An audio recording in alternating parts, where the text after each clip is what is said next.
Spring in the Rogue Valley, and golfers are flocking to courses all over the region.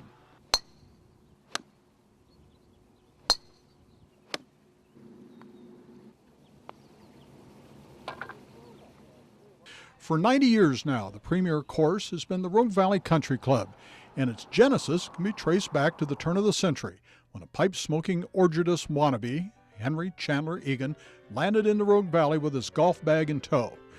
Egan was one of the top names on the national amateur circuit back then.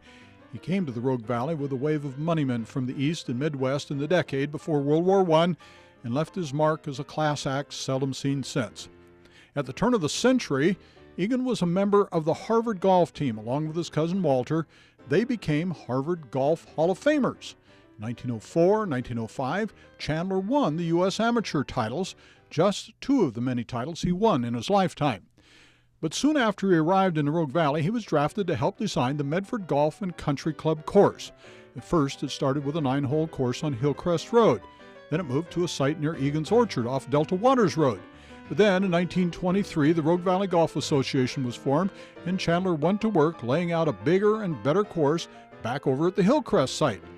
Egan was the driving force in making it happen, and through it all, he was the consummate amateur and golf purist. Local historian Bill Meller likes to tell the story of the 1921 U.S. Amateur, when Egan had a chance to win it. He writes, "On the 16th green, with pipe clenched in his teeth and perspiration dripping from every pore, Chan reached down to his golf ball. He lifted the dimpled sphere, removing the obstacle from his opponent's putting line. His rival's putt plopped into the cup as Chan examined a large blob of mud stuck on his ball, large enough to be seen by nearly every spectator around the green. There was an audible gasp from the crowd as Chan placed the ball on the green exactly as he had found it, with the mud blob facing the blade of his putter. Didn't he know the rules? He had the right to clean the ball, but Chandler Egan was a golfing traditionalist and played to a higher set of laws. The ancient rule of golf he followed was, play the ball as it lies. His stroke was firm and the ball wobbled toward the hole, but it stopped short. Henry Chandler Egan, or Chan, his friends and newspapers called him, was eliminated from the championship round by one stroke. Had he cleaned the ball and made the putt, perhaps he would have been U.S. amateur champion for the third time. Well, throughout his life, he shied away from matches with prize money, preferring to remain an amateur.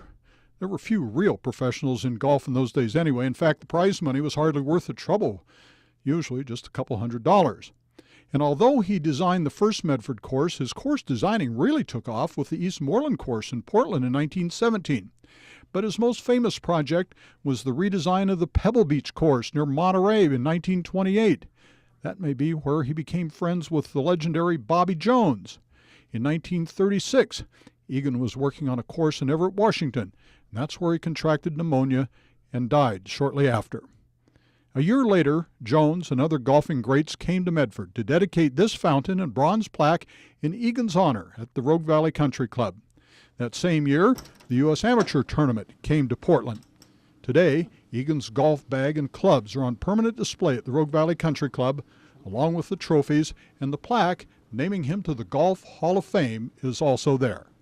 At the time Chandler Egan was playing and designing golf course, he may have considered himself an amateur, but everything he did was professional quality. And his legacy lives on today at the Rogue Valley Country Club, one of the great golfers of all time, and his name is attached to the Rogue Valley. In Medford, Ron Brown, Newswatch 12.